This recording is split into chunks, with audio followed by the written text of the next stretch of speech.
So as I said, this is game number 1 of the best of 7 finals of the Vortex Esports Championship Series.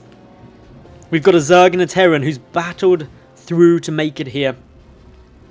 The winner will get all of the glory. Down in the bottom right hand position, we've got the green Terran representing Vortex. It is Hantypen. And his opponent, to the left, the red Zerg representing Vortex as well. It is Ideaus. These two have already got through a best of 5 semi-final this evening. Hantypen took out Ascari in a TVP. Ideaus took out Kaji in a ZVZ. Best of 5. So, this is where we're going to get a lot of very tense moments. It's a best of 7, so at least with that, there is a chance to come back if things don't go well early on. But only a chance. This could be a very, very tough series for both of these two. It'll be interesting how the first few games go. Get an idea of their game plan. Get an idea if they've got any specific builds planned for a best of 7. We've got a spawning pool coming up now from Ideaus. Interesting way to open up against Terran. Most Zerg players will go for a hatch first. So it'll be interesting to see if Ideaus does have something planned for this. Meanwhile, Hantypen is being ultra greedy. He's gone for a CC first. It's been scouted though. Ideaus comes in, he's got a hatchery coming down behind. Is he going to try and punish this? Maybe get out a couple of lings nice and early. Definitely something that could be on the cards. Otherwise, this is looking like a relatively passive early game for the moment. Nothing too crazy going on as of yet. Gas is getting taken by Ideaus, so that's not insane either. That's something you would expect to see. Double racks is a bit more unusual. It's not necessarily always needed, but it will make you a lot safer. A couple more Marines will be able to get out just a bit quicker. The CC first, though, I am still very, very happy to have seen that. That is such a bold opening.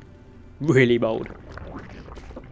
Anyway, lings bounding across. Only 2, so not like any pressure is going to be coming in here. First few lings should also be on their way. No gases as of yet for Hantypen. Those are going to be delayed because of this second barracks. That's the only thing you could have seen otherwise, is just delaying that second barracks. Not even getting it in order to get the refinery down instead and get a factory up. Both of these two looking to be opting for a safe economic opening as opposed to any massive tech. Third rack's coming out from Hantypen now. Okay, so that's quite similar to something that Hero Marine quite often likes to do. A couple more SCVs. And just to buy a little bit of time, buffer the damage from this Marine so we can dish it out. Second Marine coming on through as well. Good micro by Hantypen there. Doesn't lose anything. Does manage to kill off the first blood in the form of that ling. Otherwise, Zergling speed can get started up by Ideaus. He's got 144 gas and he's still mining it. So there's speed coming on through. The fact that he's kept drones and gas means we may very well be seeing some banelings nice and early. And right on cue, there we go. There's the baneling nest.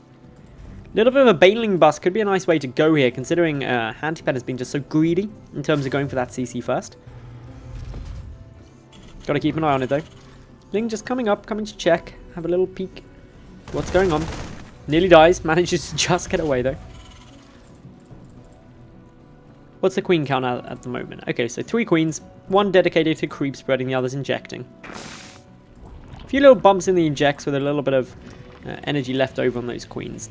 Not ideal, but not the end of the world either. Still more drones coming out at the moment, so if this was going to be a baneling bust, it would have already switched into some Zergling production. So instead we're going up into the lair, just Zergling, baneling, probably into Mutas, a very normal composition up against Terran.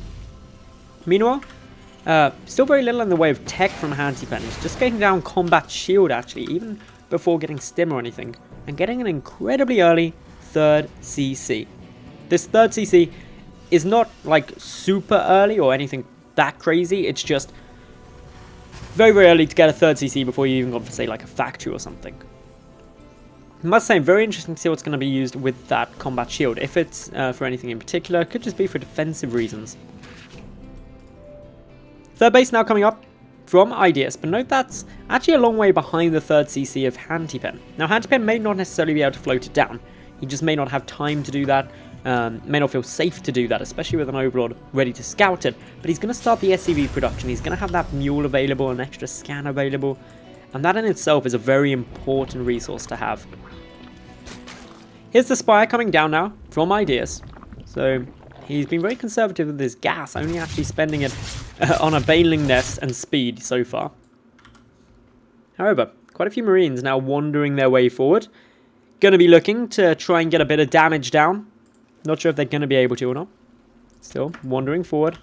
In come the Marines. Combat shield has now kicked in. Creep spread, of course, will reveal that they are here. A couple of Banelings going to be morphing. 9 in total. That's a lot of Banelings for these Marines to try and do anything about. Especially without stim. They can't get away easily. Moving up, though, we'll get a Queen. Maybe I'd force a cancel of this 3rd base. I don't think they will. The Banelings are going to be just a bit too scary. The splitting needs to be good here. In come the Banelings. This could be some massive hits. All of those Marines. Gonna get... Well, okay. All but one. We will call him Martin the Marine. Martin the Marine will survive. He's got a lot of work to do, though, to kill off that hatchery. 10 more lings on his way, and I don't think Martin's going to be able to do it. Overall, in terms of a trade, though, that wasn't actually diabolical for Hantypen, because he didn't actually lose any gas doing it. Whereas, obviously, the Zerg player did lose quite a bit of gas in the form of the Banelings. I can't actually see how many Banelings went down, because it doesn't record it if they detonated.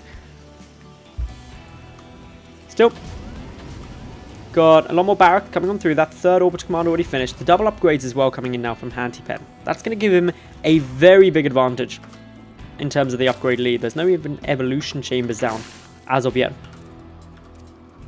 First few Mutalisks are coming down onto the field now. 7 are already on the field. Scan is going to be able to see the Spire. See it's researching something, but not much else. Otherwise, Ideaus does have his 3rd base. He's going to be looking to try and get some damage down, but with a lot of Marines here, don't think it's going to achieve too much. Starport only just now getting constructed, so there's still no medevacs at the moment in this game. And that means stimming is quite a valuable resource. A couple more workers getting taken down. The mules targeted first. Just backing away now with those mutas. 4 workers killed plus the mules. That was a nice little pick-off overall. And the Mutalisks were able to stay alive. 4 missile turrets, though, are going to try and come on through. A couple more SCVs getting taken down. 1 Mutalisk is going to die. That's a nice pick-off by that missile turret. The Marines, without support, of course, do need to be very careful up against these Mutalisks. The Mutalisks regenerate up health very fast. The Marines without medevacs do not. But these Marines are about to get the 1-1 upgrade, and that's going to really help them trade a little bit better. 8 workers have been killed by Ideaus so far. He's adding in more Mutalisks. He's also going up for his infestation pit, a macro hatch, and double evolution chambers. But this upgrade disadvantage could start hurting, actually. 1 Mutalisk just able to back away there. Very low on health. Slither remaining, but able to stay alive. Meanwhile, Ideaus taking a 4th, macroing nicely, utilizing the pressure that these Mutalisks are providing him in order to expand, take more macro hatches, take more tech. And that's a really great way to play, and that's going to cause Hantypen some difficulty if he can't break the kind of soft contain that these Mutalisks are allowing. A few of the Mutalisks are getting taken down. 3 have died so far. Overall resources lost, though, still favouring Hantypen purely because of the gas losses. That's what's causing that to be a bit skewed. Hantypen, though, he doesn't have a 4th base on the way. His 3rd hasn't yet landed. His main base is getting a little bit low, so he's transferring some of these SCVs down, which is the right thing to do. He doesn't want to have to be mining out his main too quickly. Muling down at this 3rd base as well. We've got Baneling speed coming on through. The macro hatch is now finished up. No sign of a hive yet, although I expect we will be seeing that shortly. My only concern for Ideaus at the moment is the fact that these double evolution chambers haven't started researching a single upgrade yet. No sign of 1-1. And with 2-2 already half finished, the 1-1 that's just begun is quite a long way back. That's going to be a big upgrade lead for Hantypen. And if he's able to utilize that upgrade lead well, late game he could be in a very strong spot. A lot of Marines out on the field. Drop getting loaded up there, but the Mutalisks edging on forward. Going to be trying to find somewhere they can get some damage done. They do have the +1 air attack, so that's going to make them quite efficient. You should be able to just chip away nicely at these refineries, get a good deal of damage in. But the double drop, going to be counter-attacking. What is there to defend with this? Well, for the moment, not too much, at least not in the main base. The infestation pit is going to get targeted very, very quickly. The natural is also going to take some damage. A lot of banelings rolling on forward. Is the infestation pit going to get taken down in time? With the Mutalisk coming back, it's going to be close. No, it won't. 8 HP remain. At the natural, a couple of drones are being picked off now, but with so many banelings and the Mutalisks here, Hantypen not going to be able to achieve very much from that. Is dropping towards the 4th as well, though. Just attempting to pick up a couple more drones, forcing these Mutas and banelings just to go on a bit of a runaround. Up to 10 workers killed now from this triple drop, but those 12 worker kills cost a lot of Marines and 3 medevacs. That in itself is going to be quite a substantial loss. Hantypen now losing more than Ideaus. Both players, well, it's around 60 to 69 workers, but of course with mules, Hantypen should be able to keep that a bit more steady.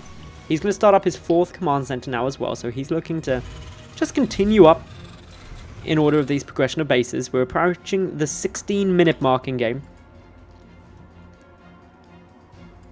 Waiting now. In come the Mutalisks. Just get a little bit of damage on down. Slowly picking away at this.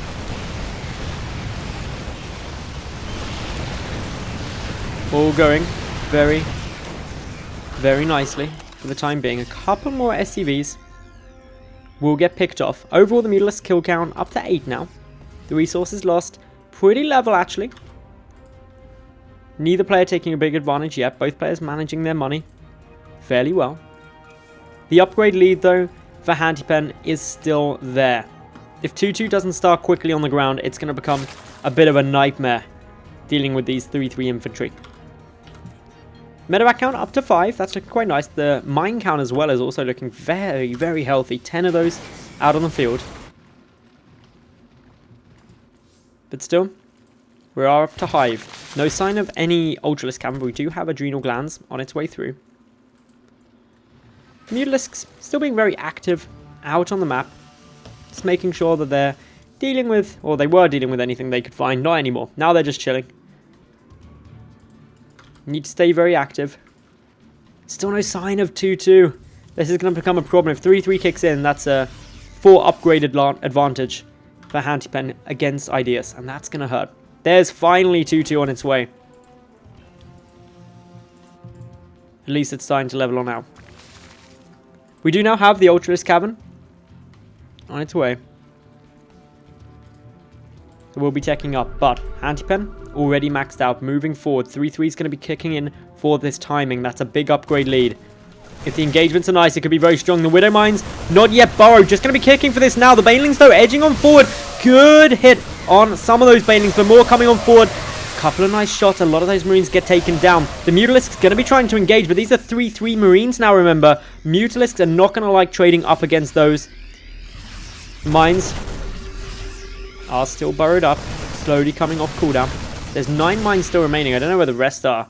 They're just scuttling their way across. In we go now, the Marines slowly coming closer and closer forward. Good amount of damage being done here.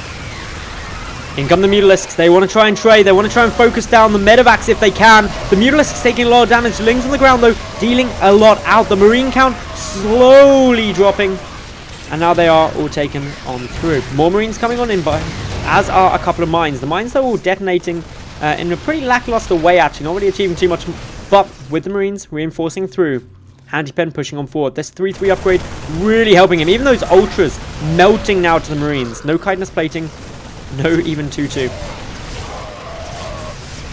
The Mutalisk count slowly dropping. No Banelings out on the field yet. The Mutalisk count getting even lower at the moment. Only 11 remain. GG is there. And Hantypen is going to get the victory in game number 1. I think mainly down to those great upgrades.